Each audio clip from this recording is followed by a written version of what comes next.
E os ministros do STF, vamos falar um pouquinho então da reação dos ministros do STF diante de todo esse movimento, dessa guerra que o Elon Musk está comprando, ainda bem, porque os ministros do STF saíram em defesa da corte e do Alexandre de Moraes, aí numa sessão do Supremo, sem citar o Elon Musk, o próprio Moraes afirmou que alguns alienígenas conheceram a seriedade do judiciário brasileiro.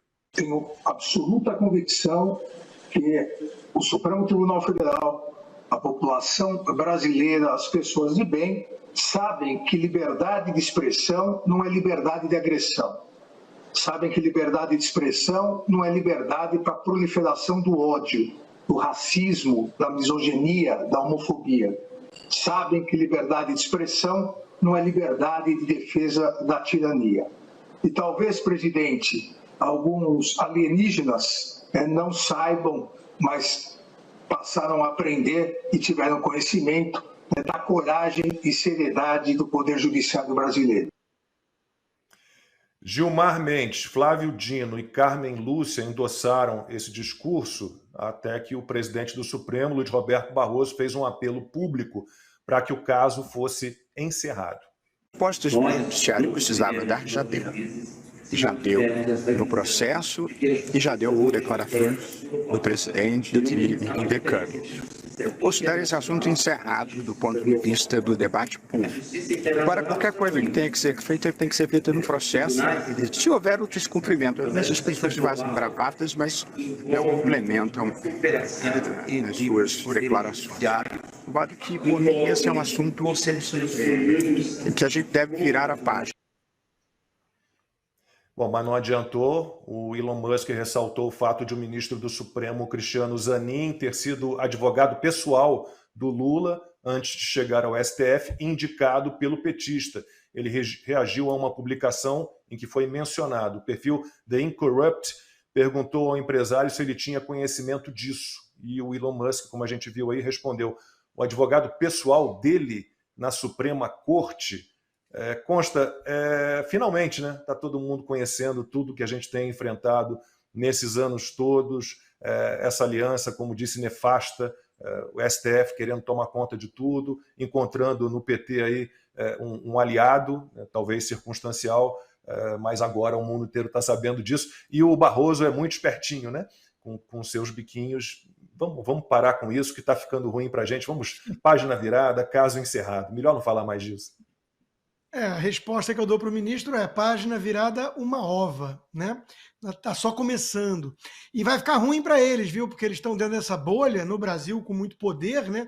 Mas eles gostam de passear em Nova York, até em Miami, Key Biscayne, né? Eles gostam.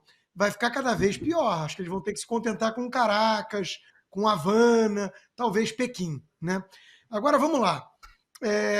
Elon Musk retuitando fala da Ludmilla Lins Grilo. Retuitou também uma fala minha. Ele está pegando os bolsonaristas, segundo nossos blogueiros petistas, né, que usam esse rótulo de forma pejorativa para nos diminuir de alguma forma, ele está retuitando os cancelados no Brasil. O meu trecho em inglês, naquela Space, que ele depois até participou, a Ana Paula também estava lá, Ana Paula Henkel, e tantos outros, eu explicando a minha situação das contas todas canceladas por tweets que são públicos, né? E a coisa vai em sigilo, a investigação. Eu já cansei de pedir para o Alexandre tornar público tudo que ele tem a meu respeito, tudo, né? Porque seria fantástico. Então, teve 2 milhões de visualizações, 30 mil curtidas, né? A coisa está virando. Para o desespero não só deles, que querem virar rápido a página, como dos isentões. Esse é um parêntese que eu faço, curioso, né? Os isentões, a turminha oportunista de MBL e companhia, eles também estão em polvorosa, porque eles estão desesperados. Como assim o Elon Musk está tuitando Ludmilla, Constantino, por que não a gente? É o cara que está falando as coisas certas com as pessoas erradas, disse um desses aí do mercado financeiro, né? Que andou comprando os antas. Então, é um negócio realmente impressionante o que está acontecendo. E é alvissareiro. Nos enche de esperança de que vamos poder reverter. Até porque quando eles acusam o golpe dessa forma, sentiu, né Galvão? Sentiu. Fala aí, Tino. Olha só, a linguagem corporal do Alexandre de Moraes é de alguém tenso, é de alguém que mexeram no brio dele, ele está tentando reagir, está tentando mostrar poder, mas está nervoso, né? Então, isso está só começando. Censura nunca foi instrumento para impedir mentiras, sempre foi instrumento para calar a verdade, né? E é a pergunta mais óbvia do mundo que um esquerdista fez, o Glenn Greenwald, que agora botaram lá o Reinaldo Azevedo para tentar bater no Glenn Greenwald, mas tadinho, né? Na minha opinião, o Glenn Greenwald, que é de esquerda, mastigou e cuspiu os ossinhos do Reinaldo Azevedo, porque a incoerência do Reinaldo Azevedo, tão vira-casaca, é uma coisa tão grotesca que ele não consegue realmente sustentar por meio de argumentos. Mas o Glenn Greenwald disse, qual foi, me mostrem, um regime ou movimento fascista que pregou a liberdade ampla de expressão, ou como eles dizem, batendo no espantalho, né, a liberdade absoluta. Me diga um regime fascista que fez isso. Não existe. Agora, eu digo vários regimes fascistas, comunistas, nazistas, que pregaram exatamente a censura em nome do bem. Então eu fecho, Lacombe, com a troca, entre aspas, do imitador de focas e do Emerson Grigoletti, nosso amigo e advogado. Felipe Neto, que virou especialista em direito também, né? Vai dar aula para a Ludmila. Ludmila, você vai ter que fazer o curso do Felipe Neto para poder dar o seu curso, se o Brasil deles vingar de vez. Se há crime, disse ele, a remoção do conteúdo não é censura. Quem discorda disso vive em outra realidade. O Emerson Grigoletti, com toda a paciência do mundo, disse, o que diz a lei? 1, indique qual crime devidamente fundamentado. Acho que é pedir demais. E 2, apenas o conteúdo violador, não a conta inteira, vai ser, de alguma forma, retirado. O que o Alexandre de Moraes criou no Brasil, com o aplauso de todos esses aí, desde influenciadores petistas até os renomados jornalistas da velha imprensa, é a censura prévia. É calar o indivíduo. O Lula não teve a conta dele suspensa quando estava preso. Mas eu não posso me comunicar, assim como a Ludmila, com os nossos seguidores no Brasil. E tem gente que aplaude e finge que é em nome da democracia e da liberdade. Mas o mundo, graças ao Elon Musk, está vendo que eles são os verdadeiros fascistas. É porque a questão no início, em relação ao Twitter Files, aos arquivos do Twitter Brasil, é exatamente essa. As pessoas dizem que o Elon Musk, que o Twitter não estava atendendo a decisões judiciais, a legislação. Mas a questão toda é que ordens são essas de censura. Bom, se a gente for ficar só fixo ali na Constituição brasileira, que garante a liberdade de expressão e restringe, proíbe a censura de qualquer espécie, de qualquer forma. Então a questão é essa, é tudo sigiloso. Cadê? Está dentro da lei esses pedidos de censura? Claro que não está, né? Então prove que está, não tem como provar. Antes de passar para a Ana e para a Lud, vamos trazer aqui para a discussão o que está acontecendo no Congresso Nacional, né? Porque a atitude do Elon Musk fez com que os partidos de esquerda, né, socialistas, comunistas, voltassem, claro, a falar do PL da censura. Só que o presidente da Câmara, o Arthur Lira, não quis nem saber e engavetou o projeto. O senador Eduardo Gomes, que parece-me que está discutindo um texto no Senado de inteligência artificial, para ver se a gente consegue, num curto espaço de tempo, fazer uma construção de um texto que tenha oportunidade de vir a plenário e ser aprovado sem as disputas políticas, ideológicas que estão em torno do 2630. Ele está fadado a não ir a canto nenhum, por mais esforço, por mais consideração que a gente tenha ao relator Orlando e por mais esforço que a gente tenha feito, nós não tivemos, nem tivemos tranquilidade, e os líderes deixaram isso bem claro hoje, de apoio parlamentar para votação com maioria no plenário da Câmara. Mas a gente lembra que o Arthur Lira tentou, porque tentou da outra vez, né, quando vieram com pedido de urgência para votar o PL da censura, ele tentou até a última hora, né, só desistiu quando percebeu que perderia. Então, é aquela história, né, em quem confiar. Agora, a decisão do Lira irritou o presidente do Senado, Rodrigo Pacheco, e ele falou sobre o assunto numa entrevista coletiva. A Câmara tem toda a autonomia para decidir da forma como queira decidir. Eu só me permito dizer da minha opinião em relação a isso, até porque eu votei no projeto em 2020, antes de ser presidente, e fosse presidente hoje com um projeto desse no Senado, eu faria ser aprovado e buscaria convencer os meus pares da importância dele. Ana, bom, a gente sabia que seria dessa maneira, né? O Supremo, o TSE meio que já pegou esse PL da censura e criou leis, né? Resoluções que vão ser implementadas já a partir das eleições, pelo menos para as eleições municipais deste ano. A gente vai ter uma espécie de PL da censura, talvez até piorado, né? Agora, Rodrigo Pacheco, Ana, a gente sempre fala dele, tem que falar. Eu espero que o povo de Minas Gerais, do seu estado, perceba, né, que votou. Era melhor ter tido a Dilma Rousseff, viu? Rodrigo Pacheco é um negócio de enlouquecer. Porque pelo menos a gente se divertia, né? Com a Dilma. Dava para dar umas boas risadas com os discursos dela. Agora nem isso. Nós temos a Dilma engomadinha de terno e gravata que joga o jogo dessa extrema esquerda no Brasil. O que me impressiona, né, é que tem gente que acredita ainda no Arthur Lira. No dia que o Arthur Lira disse aquilo, alguns deputados foram até as redes sociais, deputados mais alinhados com a direita, foram até as redes sociais e disseram, né, elogiaram, né, a fala do presidente da Câmara, Arthur Lira, mas no mesmo dia, no Oeste Sem Filtro, ele disse: eu não vou cair nessa, que bom, né, que vai ser engavetado. Mas, para mim, isso é um jogo ensaiado entre Arthur Lira e alguém. Se é o TSE, se é o Alexandre de Moraes, se é o Senado, se é o Supremo. Eu não confio em Arthur Lira e Rodrigo Pacheco. Fim. No dia seguinte a essa declaração do Arthur Lira, ora, vejam vocês, vem o Supremo Tribunal Federal e pegou a pauta e disse que vai discutir a pauta em maio. Ou seja, joguinho ensaiado, como nós falamos lá em Minas, né? Joguinho ensaiado, historinha para boi dormir, porque essa de não é um projeto fadado ao fracasso, porque é impopular. Por que não disse com todas as letras assim?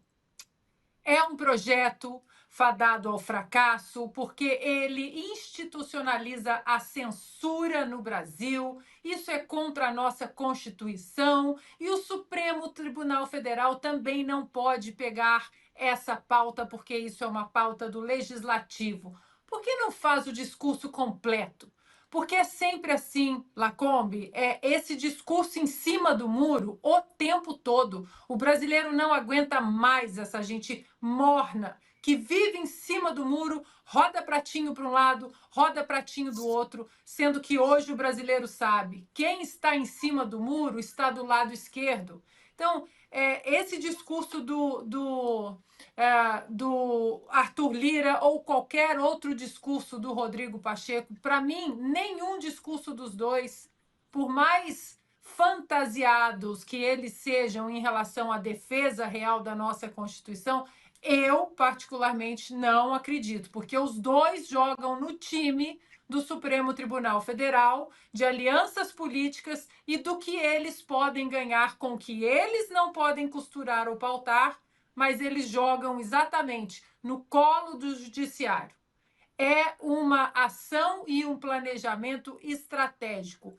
Eu não vou entrar em conflito com o meu eleitorado, então, judiciário, por favor, pautem isso, porque nós queremos a censura no Brasil. Ludi, vamos lá. A gente precisa realmente de um PL da censura. A Constituição já não é muito clara, já não temos ali Marco Civil da Internet, Lei Geral de Proteção de Dados, crimes cibernéticos, crime de injúria, de calúnia, difamação. Já não é suficiente. Por que essa insistência? A gente sabe por quê, mas não tem como sustentar um discurso desse pedindo um projeto de lei que é censura, o que a Constituição por si só já proíbe, Ludmila. Então, é o que você mesmo está falando. A nossa Constituição e as nossas leis já garantem a liberdade no Brasil. Então, é tanta liberdade que a gente já tem, que eles precisam de um projeto de lei para reduzir esta liberdade. E não por outro motivo, o nome, o apelido PL da censura é muito mais adequado do que o nome oficial da lei. Então, o nome oficial deveria ser PL da censura, porque a ideia desse contida nesse PL não é dar mais liberdade, mas sim retirar a liberdade que esses donos do poder hoje entendem que está excessiva. Então, isso é, assim, é um absurdo. Agora, francamente falando, eu acho que nesse momento, agora imediatamente, não existe nenhum clima, zero clima, para se votar PL da censura. Porque nesse momento, o custo disso, o custo político disso vai ser muito alto. Qualquer um que tente emplacar isso agora, nesse momento histórico que a gente está passando, vai ser taxado imediatamente e irreversivelmente como censor, como ditador. Então, eu acredito que nesse momento isso não vai ser pauta. Entretanto, liberdade é aquela coisa que a gente tem que lutar por ela permanentemente. Não é porque, de repente, não vai ser pautado agora, que não vai ser pautado daqui a algum tempo, quando esse assunto esfriar. Então, vira e mexe, sempre essas pessoas que querem controlar o que a gente pensa, o que a gente sente, o que a gente fala, essas pessoas sempre vão tentar emplacar o PL da censura. Ele vai ser aquele PL, assim, permanente. Se um dia ele for enterrado completamente, ele vai ressuscitar com outro nome e com outro número. E vai ser assim para sempre. A gente precisa criar meios, criar estratégias, utilizar inteligência para não permitir que ele passe em algum momento histórico em que as pessoas estiverem dormindo.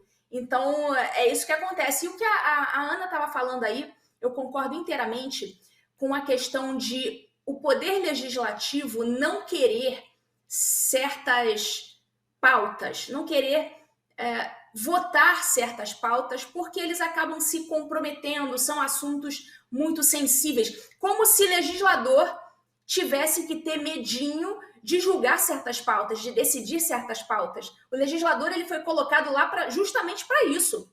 É para ele meter a mão mesmo naqueles assuntos polêmicos e votar lei, ou revogar leis, ou criar leis, mas ele tem que ter coragem para disciplinar as coisas. Caso contrário, ele não tem nenhuma aptidão para exercer o cargo de deputado ou de senador.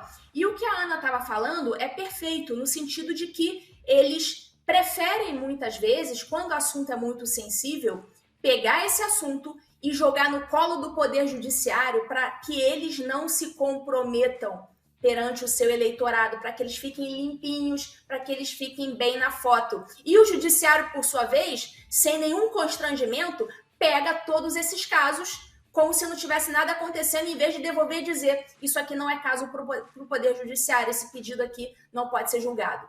Então, assim, isso é o que está escrito naquele livro, Rumo à Juristocracia, do Rand Heschel, que inclusive eu tive a honra de prefaciar esse livro. Ele é um professor da Universidade de Toronto, no Canadá, e ele faz justamente essa observação de que muitas vezes o poder ele não é tomado pelo Poder Judiciário na mão grande. Muitas vezes esse poder é entregue voluntariamente pelo Poder Legislativo ou até mesmo pelo Poder Executivo. Então, o que a gente vê aí por parte dos nossos deputados, eles querem que isso vá para o Poder Judiciário, porque eles também já sabem o posicionamento desses ministros, já sabem o posicionamento político desse. É esse livro aí, Towards Juristocracy. Tem a versão desse livro em português, que é o Rumo à Juristocracia, tá? Que é onde tem o meu prefácio. Então, nesse livro ele explica isso. Então, nem sempre o poder é tomado na mão grande. Muitas vezes essa juristocracia começa quando o próprio Poder Legislativo entrega voluntariamente esse poder para o Judiciário, dizendo, olha, não quero fazer uma lei sobre isso aqui não quero me meter nisso aqui não. Julguem aí vocês. Então, é isso que acontece, o que é vergonhoso para um congressista, que deveria sim se meter em temas polêmicos, afinal de contas, para isso que ele foi eleito, né?